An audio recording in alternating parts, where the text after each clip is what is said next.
Hello, ladies and gentlemen, and welcome to a bonus newscast, a 0.5 episode of whatever fucking number we're on, because I still haven't figured out from last week of what number we're on, but I will get to that in the middle of the cast. But I am the Clown Prince of Podcast, Trasnell, and I'm joined by... The Prisoner, Kirklin. I am Arkham Taylor Field. Yeah, what a name. I don't want to waste any time, so Taylor Field, let them know where we can find us, because I cannot finally wait to talk about Mr. J himself. Ladies and gentlemen, you can find us via Internet Connection in the search bar. GeekVerse.ca is our home base. GeekVerse.ca on Twitter. GeekVerse on our Facebook. Wow, that was really fast. I didn't expect that. They might not even know what you said, so that's why the good thing is go down the links below and you can actually find everything. We're going to talk to you about this a little bit later, but make sure you use Manscaped because March is going to be in a few more days. It's going to be the last time you can use that code GVPOD. Get 20% off, free worldwide shipping. They have an abundance of products. We'll talk about that a little bit later. Patreon, best way to support us. We got tons of stuff coming out. While you're listening to the Halo review just dropped. We just did our Golden Geeks. Get to find out all the winners. Patreon, if you're there, you get to find out 3 to 4 days earlier. Support us ad-free, early, and exclusive episodes. And it means the world because the more you support us, the more content we can produce and create for you. Just like this, little bonus episodes like that. Everything's down below. Let's talk about this. So I was this was kind of not rumored, but it's one of these things of they did this website thing, right? Were you guys following the Ratalata website stuff going on? Oh. I did. I Googled it like right after the movie. I was trying to figure out what was going on. I saw you actually do riddles. So I'm like, I'm just gonna wait until someone solves this. Nobody got time for this. You're waiting for S-Bubs to crack the code. Yeah, essentially. I didn't know it was like a thing that was still going on though. Mm-hmm. So technically, this is for 62.5, but I'm just gonna call it 463. It's a full-on episode because you know what, it's one topic. The Joker deserves it. So what happened was last week they did this countdown where a riddle came up, you solve it, and then it gave like a time code of like you wait till then, and then so the big reveal, which everyone was kind of disappointed about last week, was in the scene. Okay, and also we're gonna be talking full spoilers about the Batman. So if you've not seen it, this is the first time. He's in the fucking thumbnail. He's in the title. The second Warner Brothers starts tweeting about the Joker, it's over for you. You've reached the point of you can't. You should have saw the movie by then. If you can, if you can't, then I apologize. But this is we're in past the end game now. So anyway, so last week, what they released was in the crime scene of Riddler when they go to his house and on the board, all like the photos and pictures, everything like that. They released like all that so you could look at them up close. Everyone was like, oh, this is kind of annoying. Everyone thought that it was going to be the deleted scene we've talked about, been referred to many times. So I don't know if it was always the plan. I don't know if it's like it backfired and they're like, hey, make sure you do it again. Because after that, the next week, the Ratalata website again had like a date of like, oh, this time, this day, something's going to happen. And then it dropped. It dropped two things of Matt Reeves dropping an official photo, and then it also dropped this entire scene, a 5-minute scene. And I just love that we can talk about the Joker. But yeah, we're going to talk about a few things here. I might get one of these guys to pull it up quickly because we don't got to do a full breakdown, but there's a few like moments and images I want to point out. So I have 3 questions, and I'm going to kind of ask them sporadically. But Taylor Field, I'm just going to ask you, what did you feel about this scene overall? This is a scene that Matt Reeves said that it's Batman going to talk to the unseen Arkham prisoner about the Riddler and his thoughts, and he's kind of profiling the thing. What did you think about just the scene overall? I thought it was awesome, and it made me wonder about the placement where this would have gone in the film as opposed to like the placement of the original scene that we got, which again had me excited too. But all in all, this scene was it was fantastic. It was on edge, and it gave me a little bit of I guess kind of like if you look at like the Snyder Cut where you see this shifty alliance between Joker and Batman, and then now here we just see that briefest of moments where it's the two of them kind of working together, and it's just such a cool power trip moment, I guess you could say. I don't know if power trip's the right word. It just felt weird. It felt cool, and everything about the scene though was just great, and just the intensity of it and not really being able to see clearly what we're looking at just added to it more. And yeah, it was really, really well done. And I think 120%, it's a shame it was cut from the movie. I really do. I don't think it would have been a takeaway. 120%. Yeah. Why'd you go to 120 instead of 100? because I think that's just I don't feel like this is a takeaway. I think that extra layer in my percentage is justified because I think it adds a lot more to the universe that they could be running with and building to. So I'll go because I'm going to add just what Matt Reeves had said before. So this scene, I absolutely love this scene. There's so many questions that we had before when we saw that first scene at the end of the Batman. We're like, does he have green hair? What does he look like? And I thought for sure today they released the photo first, and the photo was from behind. And I was like, oh, I guess in that deleted scene they probably didn't show his face at all. You know, it was probably the whole time just masked. It was from behind. You didn't get to see Joker's actual face. In this scene, yeah, it's blurred for lots of it, but still, at those last 30 seconds, you get an up-close, high-def look at his face. And man, we'll talk about after. He's fucking gross, which is just like, we'll talk about. But I was so shocked about the scene. I was shocked that it was a full 5 minutes. I'm of two minds of this because I absolutely love the scene. The dynamic, we've talked about this before, where there was rumors, we don't know how much they were true, of like that was going to maybe Joker's role in The Dark Knight Rises or whatever that would have been if Ledger was alive, right? I love this idea of Batman going to Joker being Hannibal Lecter, just with looking into the minds of criminals, psychopaths, everything like that. 100% true. I came in as a troll, listened, and became a fan. You know what 100% troll or true? We think you 100% true. Is that your bot account, Taylor? The true? True and true. Yeah. So I love this scene. As Matt Reeves continues the way I was like, I want Riddler to be Jigsaw. I'd love it if we got a Joker Lecter. He's just like, yeah, I'm gonna fucking do that. And this scene is fantastic. This scene confirms everything that. I think it's good. I'm so happy for Barry because he gave a great tweet today, almost like an acceptance speech of, many great actors have played this. This is my version. I'm really excited. Thank you and stuff. And I'm happy for him because there's so many people, and I found out how to pronounce this. Barry Keoghan. Remember we found just Keoghan. Yeah. I'm happy because there's millions of people around the world who have no idea who this guy is, but now he's in Eternals and this, and it's just like he's such a talented actor. And what I didn't like about the scene, I do think that scene, the Batman, is one of the weaker scenes, the Riddler Joker one. It could have been better. And I think he was fine, but this is like a real highlight of like, this is what this guy could do as Joker. In the Riddler scene, it's just kind of like it's just an Easter egg. It's fine, but I was always like, man, he could be a great Joker. I hope it happens. This scene, even if we didn't get more, he's a fantastic, like a different type of Joker. And we'll talk about a lot of things after. But the thing is why Matt Reeves said he originally cut it is because he felt like it was too similar to the Riddler scene. And I do see that argument because literally in the scene you have the Joker and he says like, oh, maybe the Riddler's a fan of yours. Jump 2 hours later when the Riddler says he did this for Batman. Bruce acts like mad and shocked and he's hitting the glass.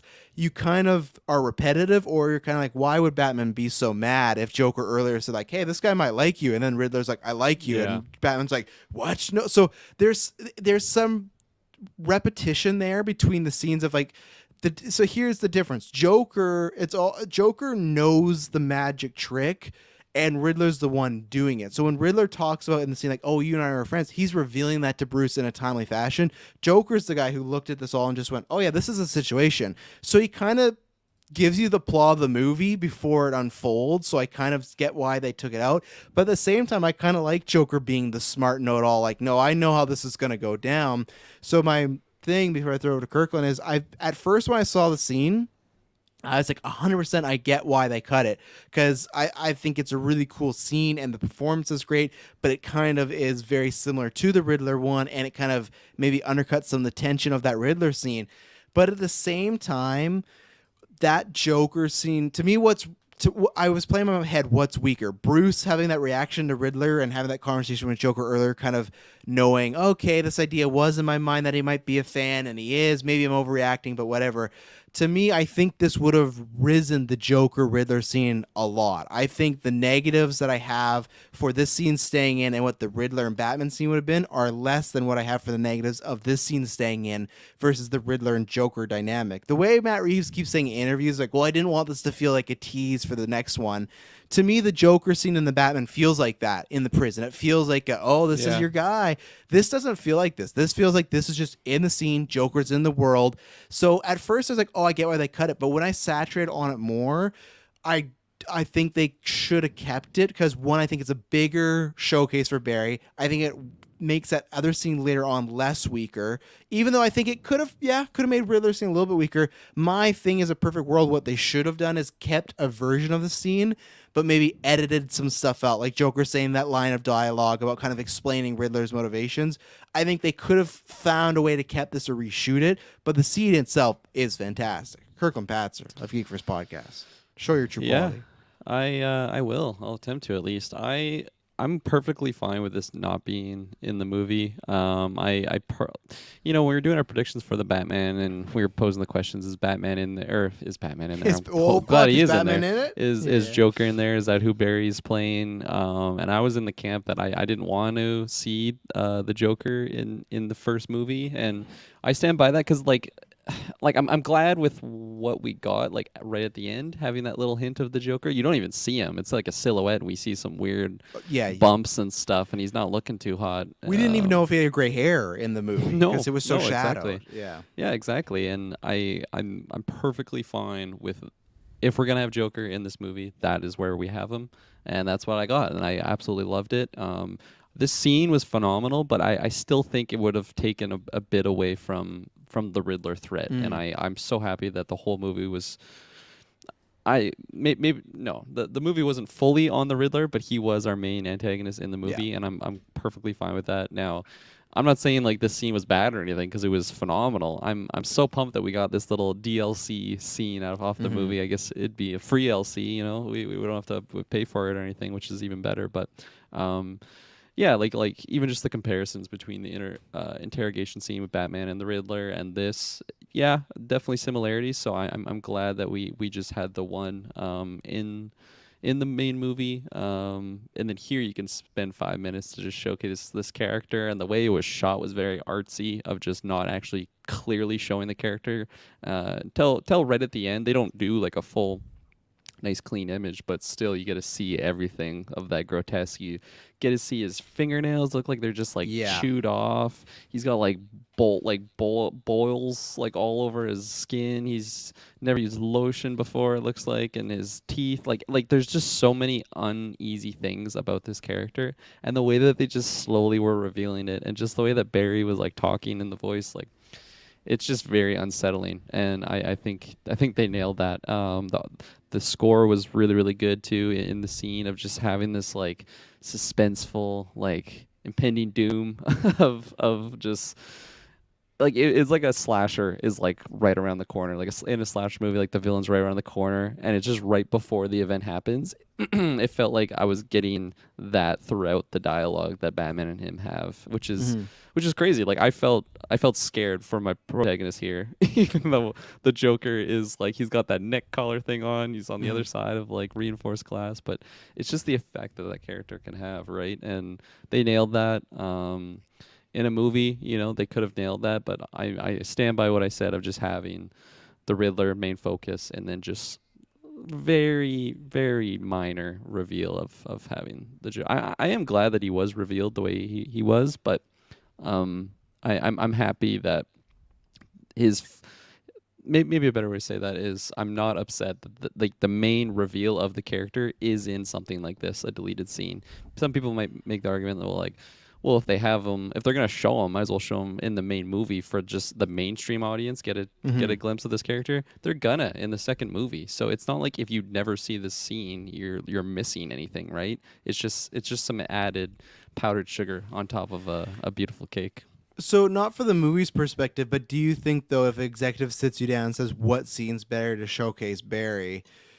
It is this one though, right? Would you agree with that as versus the later one? Because I think it flows better, but this is one where it is, hey, look, this is our new Joker, Yeah, I think I would counter that with just saying like you're gonna get a huge emphasis on this character coming forward. I don't know if a sequel was announced. Not officially yet, but it's the second biggest movie of the pandemic. It's about to cross 700 million, so it's getting a sequel. And then again, I would add on like, hey, executive, have you seen this movie? Like this is a knockout on its own without Barry as Joker. But yeah, I see the argument absolutely, but me personally, I'm on the other camp. I hope when it comes to DVD or Blu-ray, or whatever, there is an option that you could watch an extended or something. Because I just love the scene, and I would love to see it in the movie. Because Taylor, you're talking about when it takes place. It's probably sometime, I bet, after, because he says the mayor and the commissioner. So I think it's probably right after the commissioner gets killed with the rat trap in his face and everything. So Yeah. that's what I think it is. And I love the idea of Joker as Lecter. And to me, my worry is because if you take this out, I think we'll get him as Lecter maybe in the second one, and then you'll probably get him as the main bad guy in third. I kind of wish if Matt Reeves were to sit down and actually say, like, hey, for my whole Batman films, he's never gonna break out. He's just gonna be Hannibal Lecter. I'd actually love that. I'd not be opposed if he was never a main villain. He was always just here. Because I also think if you looked at Hannibal Lecter and Clarice Starling, that's all about like helping Clarice's story, right? He does talk about Buffalo Bill, but their journey is different. It's not Hannibal Lecter using Buffalo Bill to break out and he could get out and tear out. It's just, hey, why do you hear lambs screaming at night? Like they have this whole, and that's what I liked about this scene where Barry, all Jokers are obsessed with Batman, but he seemed kind of like very pathetically obsessed with Batman, because he's like, Batman's like, let's talk about Ridley. He's like, no, I want to talk about you. Like, you're much more fun. Like, he kept trying to turn the conversation back to Batman, which is a classic Joker move. But I think we'll talk about the look in a second because I want to get some screenshots. But I love that he was talking about, we had heard about this at the anniversary and stuff. It was in a weird kind of, I don't know, it felt like a X that's still hanging on sort of way. Like Batman's trying to move on. He has other shit going on, but Joker still just wants to reminisce about the old times.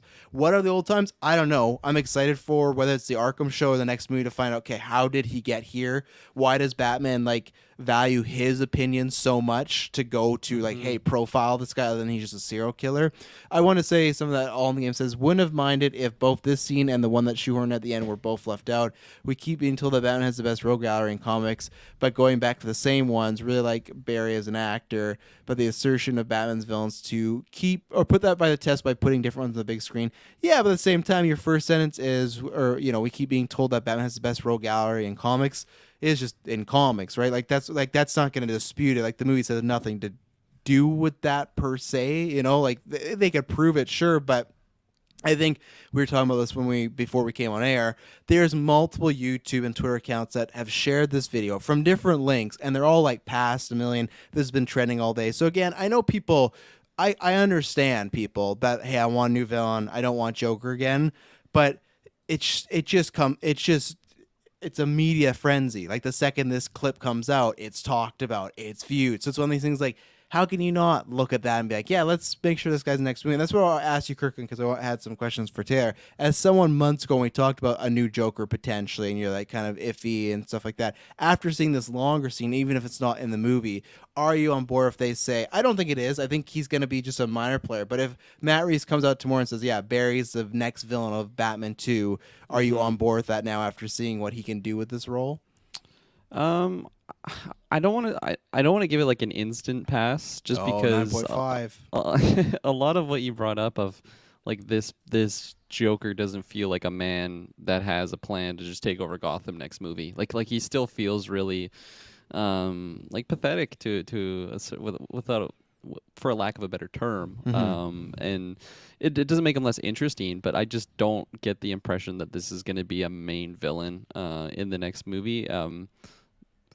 And that makes it really interesting. I actually agree with a lot of what you're saying. If we get the next movie and he is just this little, Hannibal,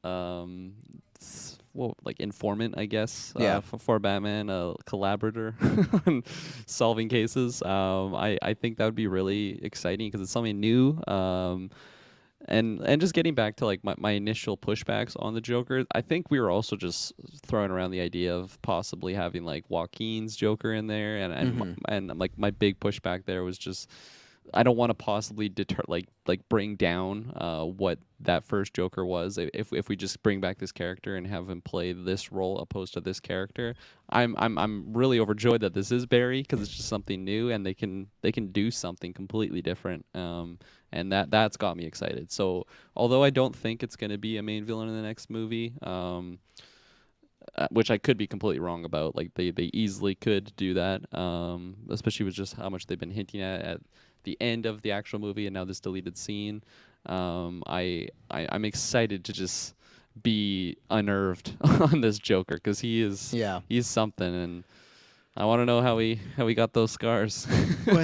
Well, and that's what's we'll have to wait and see. But as of right now, what Reeves has said in the interview, like this is like a condition he was born with, so no Vata chemicals, nothing like that. And that's what I'm loving so far. That I know people go, oh, it's another Joker. But if you look at all the Jokers, you had Jack who fell in the Vata chemicals. Okay, he had Heath Ledger who either did that to himself or someone attacked him. You had Joaquin Phoenix who had a disability, but his was a very minor. Hey, this guy can laugh uncontrollably. Yeah, it sucks. He does have some depression, but it's not as bad as what I love about this is Reeves is pitching that this guy has some sort of disease. He was born like this. He's been like deteriorating his whole life. So from the second he was born, he probably looked a little bit different. And we've talked about this before. So with kids, like he's probably a guy that's probably never been on a date, anything like that. And I know some people don't. They're like, I don't like a Joker as a sad, tragic character. Like he's the evil. It's like to me, I personally I'm fine either way. I'm fine if he's just the devil who's as evil can be, or the guy like Joaquin Phoenix, where it's like, oh, we see his origin story where there could have been a right turn, but he took the wrong one, and this is why he's on this path. Same thing as this guy, where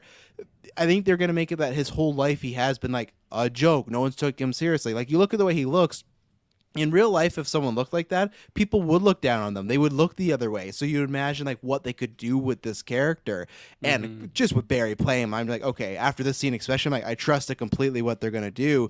But if you have this character that's grown up his whole life looking like that, looking like with this mouth and this hair, like that's gonna fuck you up. Like that's guy, and that's where I like. Okay, he is tragic, but then at the same time, he shouldn't go around killing people, doing these things. And I feel the best people with Joker, they make him tragic, but then they make it to the point where I can't, like Walter White, I can't cheer for you anymore because you've gone too far, right? You know, you're on a path for a reason. And talking about that hair.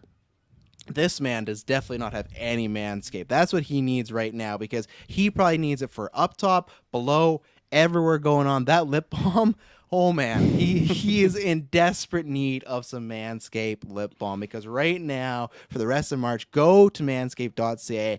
The best of men's grooming, like that's something legit we've talked about. We all love the product. We talked about the 4.0 for months, but they've just been killing the game with everything that's being added. Their lip balm, their scents, their shampoos, using that all the time. Oh, yeah. The weed whack, like every product has been a hit with us so far. And that's a good thing. Like I said before, if you're looking for something down below in grooming, they got you covered. But hit up their website and look at all the other products they have, even all the way from t-shirts and boxers. But every product, it's just, I think they deliver the best in quality so far as making sure every time someone comes to my door, I'm like, okay, is this going to be the item that strikes out? Where I'm like, it's fine. No, it's great stuff right now. Taylor Field, how are you enjoying some of your scents and you don't want your lips to be looking like Joker's lips, right? You're taking care of them.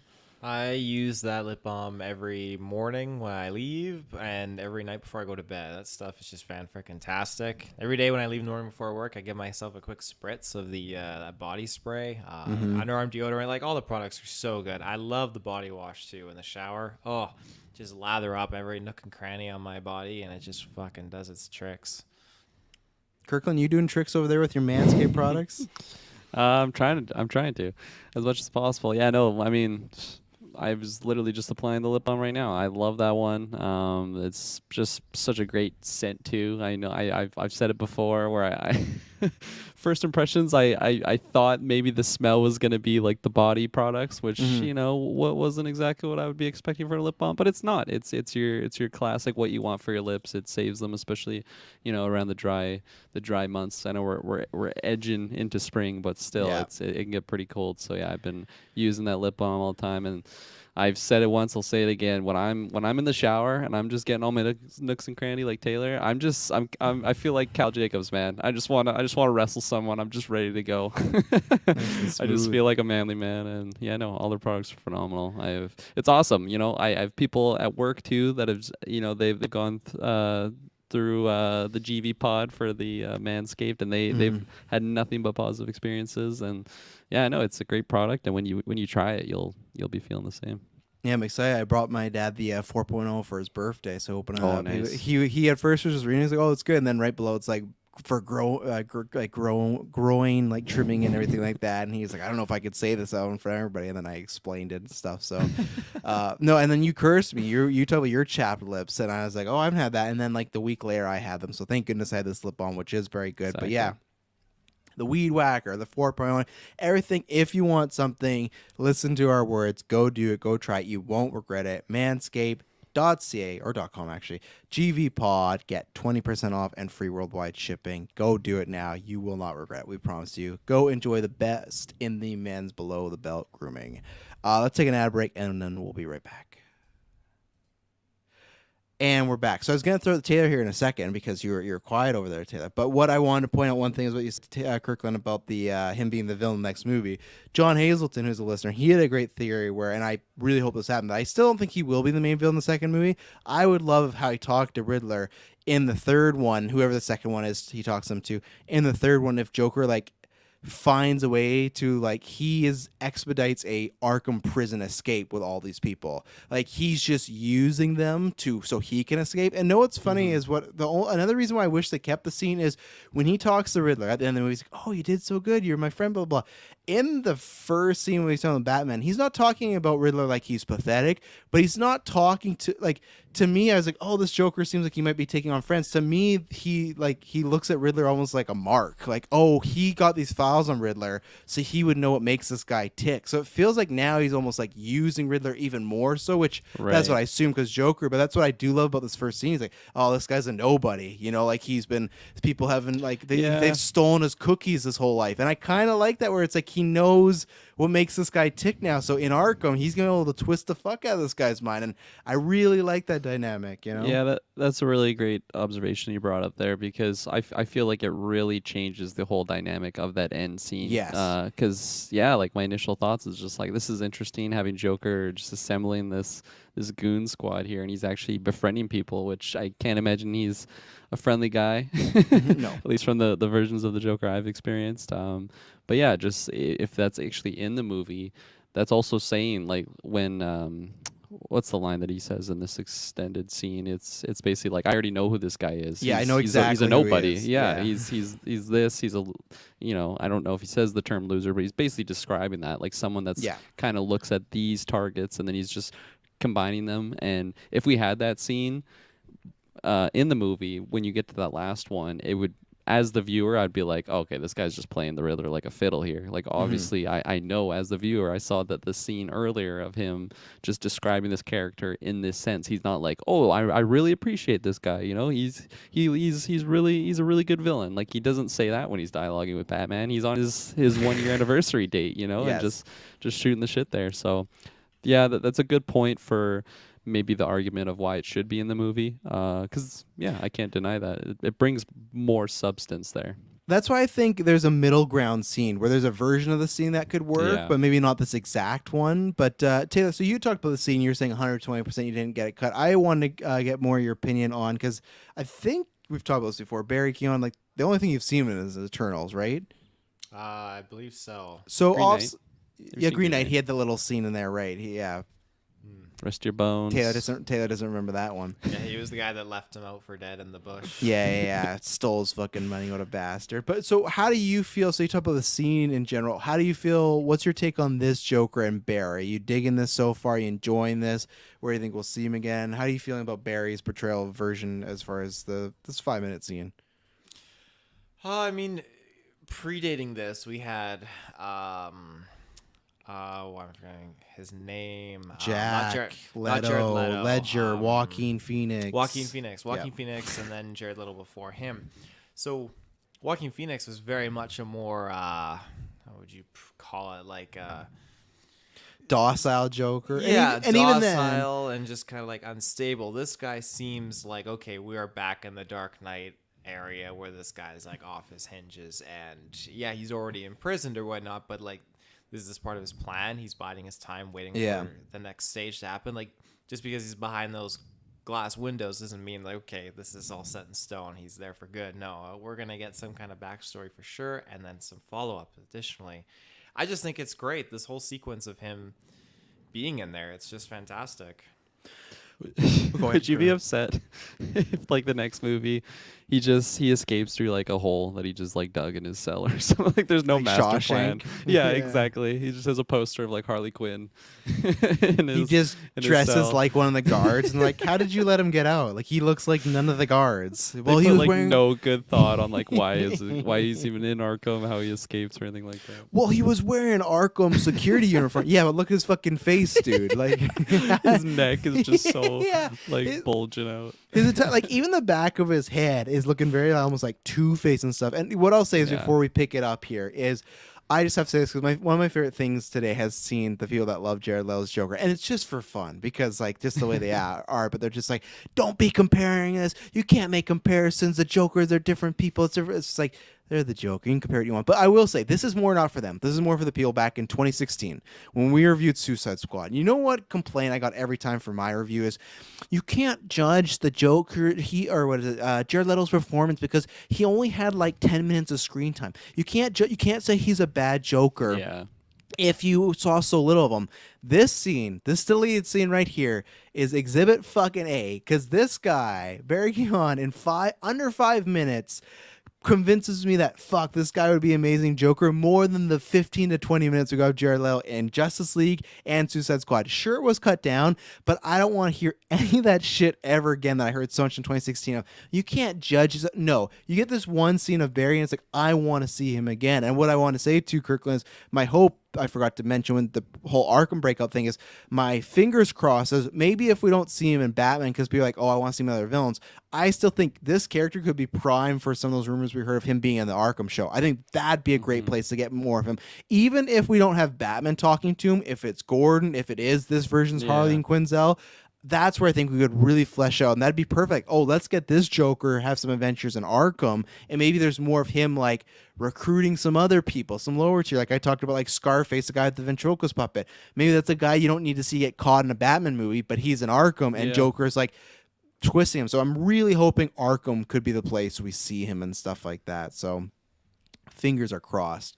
Let's bring up the scene because the next thing I want to talk about was the look. So overall, let the scene play for a little bit, and I'll tell you when to stop, Kirkland. But Taylor, what do you feel about the look overall? We talk about the scene, we talk about performance. What do you feel about this Joker? Because we've had a lot of looks, right? You had Joker, which was the acid bath one. You had Heath, which was the gritty, Irish cut. You went Leto, which was the acid bath again, but it was like damage and the tattoos very gangstery. And then you had Phoenix, which was like a circus clown. You have this that I know lots of people are going to say is like Ledger's, and like it is, but I feel like this is like a completely different layer as far as like the way Ledger's was right. He was attacked or something happened. This is a guy that, like, when Reeves talks about he's been born with a birth defect and he has like some sort of skin disease, you see that. And man, he is definitely the most grotesque Joker we've ever fucking had. In my opinion, he's fucking disgusting. But Taylor, what do you feel about the look so far? I mean, when I see him, I think, okay, Heath Ledger, sure, why not? But no, like, he's totally in his own category of Joker, like, looks-wise, mannerisms, everything. I think it's fantastic. Like, he stands out as his own Joker, which is the most important thing, especially because we've had such close proximity of Jokers by different actors over the past 2 years, right? So yes, this is just huge, and he looks absolutely horrendous and terrifying, and I love everything about it. I was looking at some imagery, and I see a lot of people kind of associating him with different kind of grotesque Joker looks in different comic runs and stuff, which is cool. The two biggest one, there's Lee Bermerjo, I think that's how you say his name. He did this comic back in the day called just Joker, and that's Joker where he had a similar like cut as far as Ledger's mouth, but his mouth almost looked like rotten, like his teeth were rotten, like he was disgusting.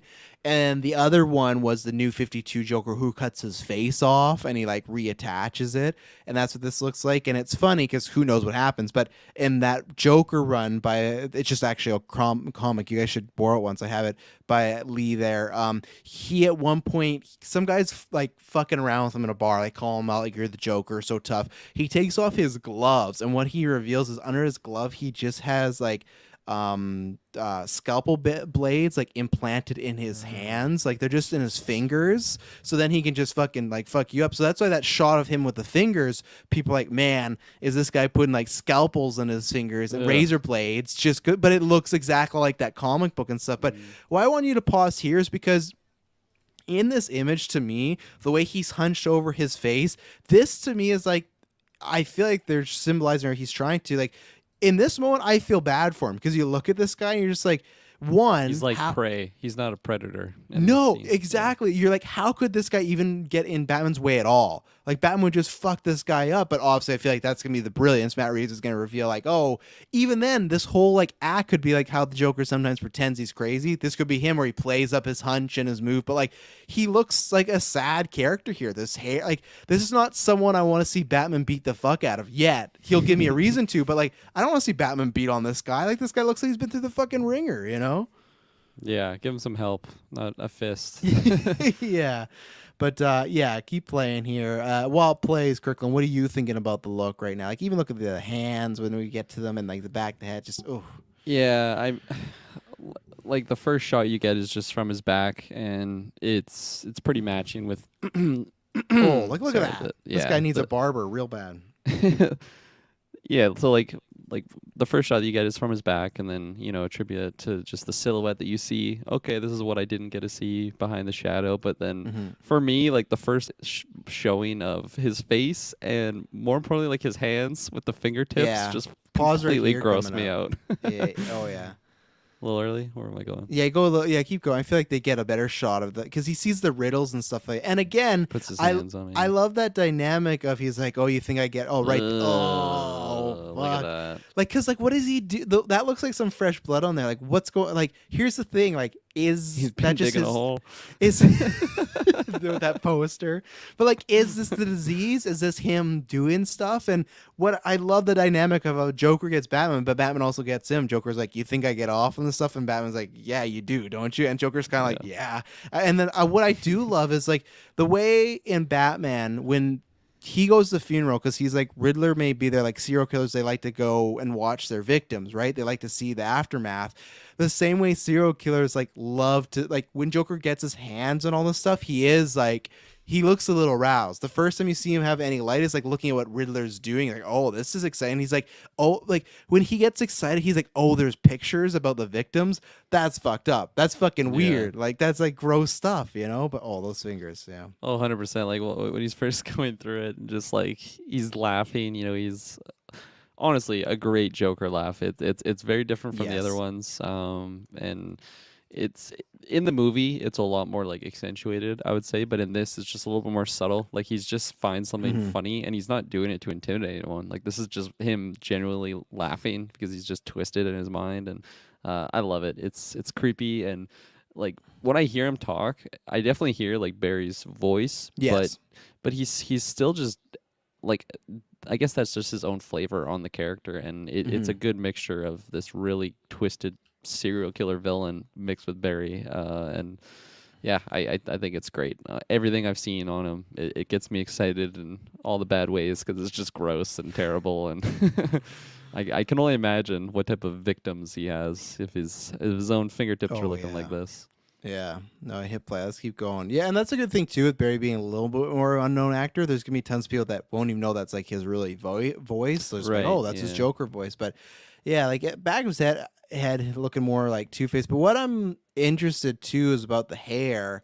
I'm wondering why it is green now. If it is, it's like I wonder, did he dye it green to kind of like make himself look prettier, what the idea is, or if that is a part of this disease. He has a massive just bald spot right in the middle, so he's not gonna be looking like the good, clean, sexy Joker that we've seen before. This guy he's it's one thing to look dirty, but like it's a whole nother thing to just look like that. It's like a rat that just got taken out of the drain or something. Well, yeah, and that's to me the point of like why this is again. Yeah, Joker's been around for a while, but this is gonna be a different take, right, of this character who's like a monster who's like lived with this his whole life. And even like you look at his smile, it's almost crooked, like what they've done with his mouth. Oh, definitely. And again, we've talked about this with Penguin, we talked about this man, the makeup department for the Batman, just top notch people, like they really knock this out of the park. Man, I love these shots, like Yes. specifically of like having it on like our main character, Batman here, but just the reflection of who he's interacting with. And I know this, we've just been talking about the Joker nonstop, but just having Pattinson like in there and just being able to sell these scenes so much of just standing there and just looking intimidating. God, he's such a great Batman. I love it.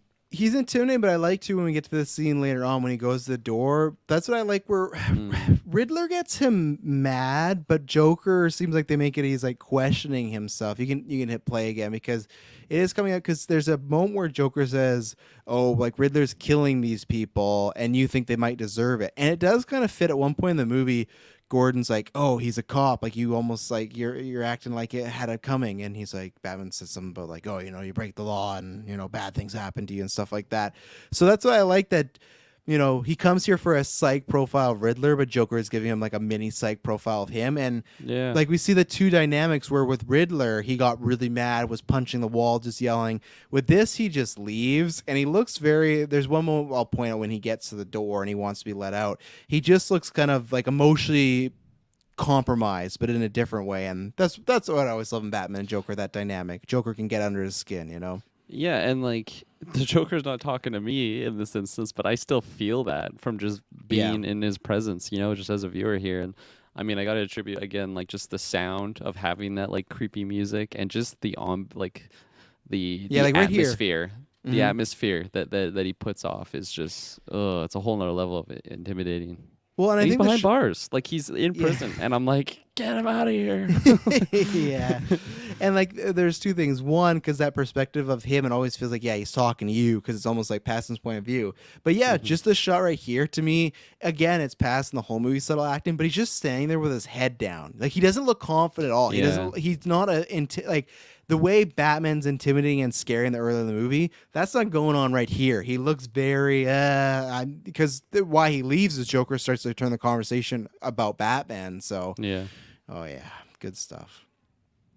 And then I'm just waiting because we're gonna get to the lips and the lips. This shot right there, I was like, "Fuck, that's a Joker right there." Yeah, and I love that again. He has pale skin, but it's just a little pale. It's like a skin pigmentation, So to me, that's the big thing. I like if you do that and you have the green hair, I was happy with the look. Obviously, I've said before, I want a clean Joker again at some point. Oh yeah, we're getting close. Yeah, pause right around it. Yeah, I do want a clean Joker at some point again. Yes, I am tired of always gonna make Joker look gross, but if we're gonna do it, I'm always fine with some adaptations. And man, when they said a permanent smile, and we talked about Jack Nicholson, how in '89 he has that, this is a different way where it's like if you look at his lips, it almost doesn't go over his teeth. So it's like that's the way he has a permanent smile. Is like his mouth is kind of like lacking some stuff that like does that to him. And it's just bubbly and gross. And just like there's layers in his lips. Like that has to be that's pain.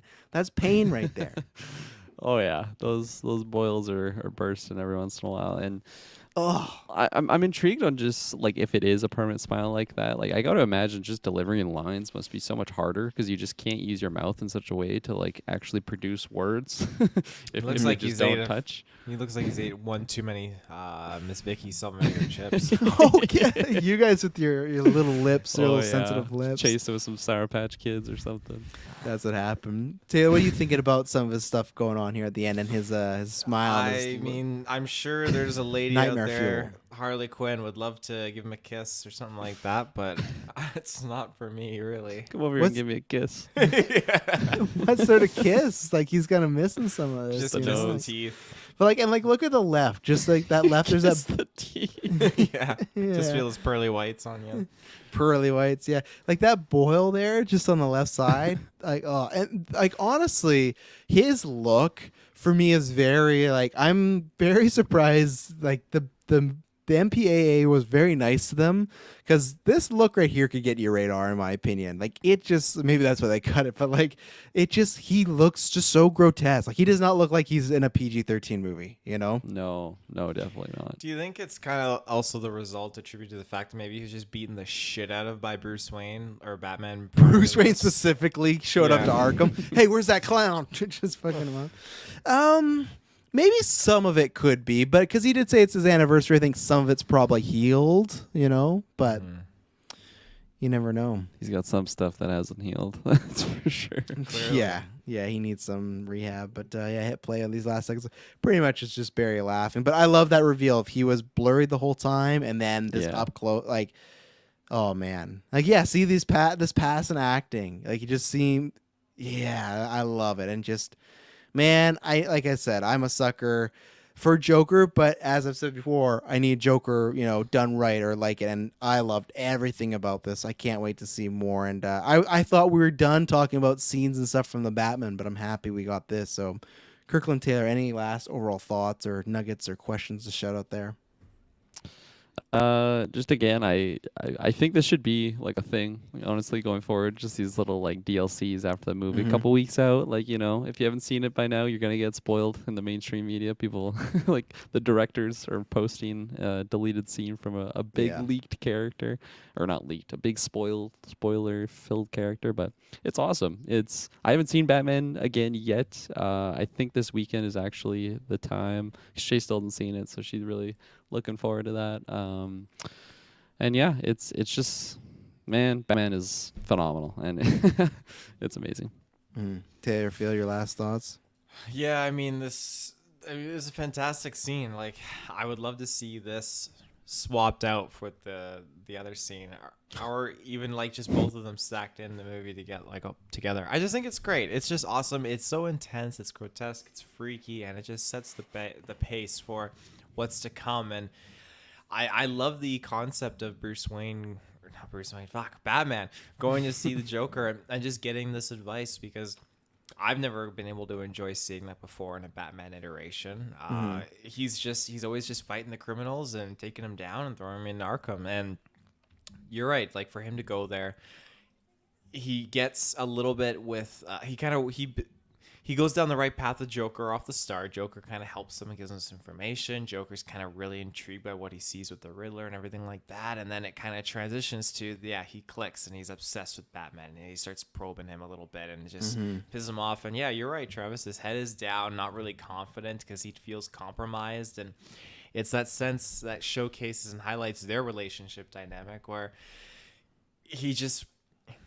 he feels like it's the other half, the opposite, that kind of gets him and knows him, but he doesn't want to like admit to it. Like, you're in a really bad relationship with someone who's really unhealthy for you, and you hate yourself for the fact that they know you so well.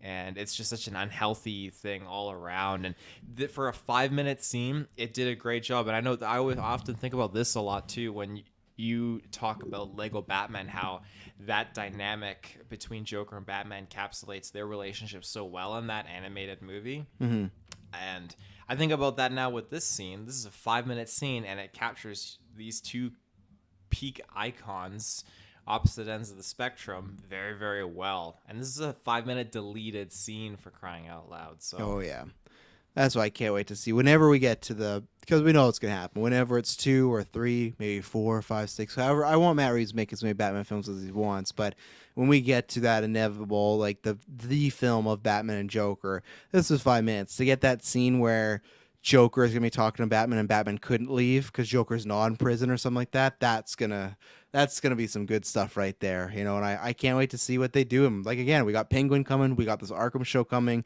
we got a whole world of like great characters and stuff that Reeves is producing, and I just love that we got to see this. I'm happy because he kept talking about the scene. I was like, man, I want to see it so bad, and it delivered more. Something like I said, I'm hoping on the DVD or Blu-ray, whatever. I don't know why I still call it DVD, but I hope there's still a version where you could watch it with this.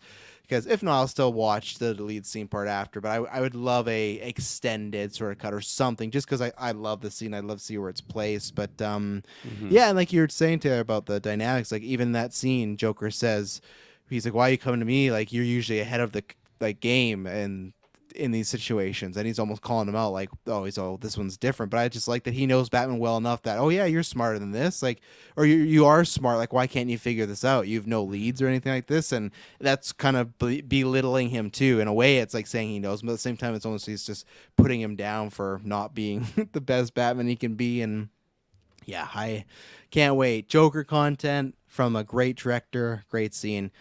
excited. I'm happy we could do this, boys, because yeah, it's I'm not sure when next newscast is, but yeah, let us know what you thought. We were talking about the Discord earlier today, so let us know on Discord, Twitter, YouTube. Thank you very much for listening to everything we do. I promise when you hear from us next, not be boring. Bye-bye. Peace.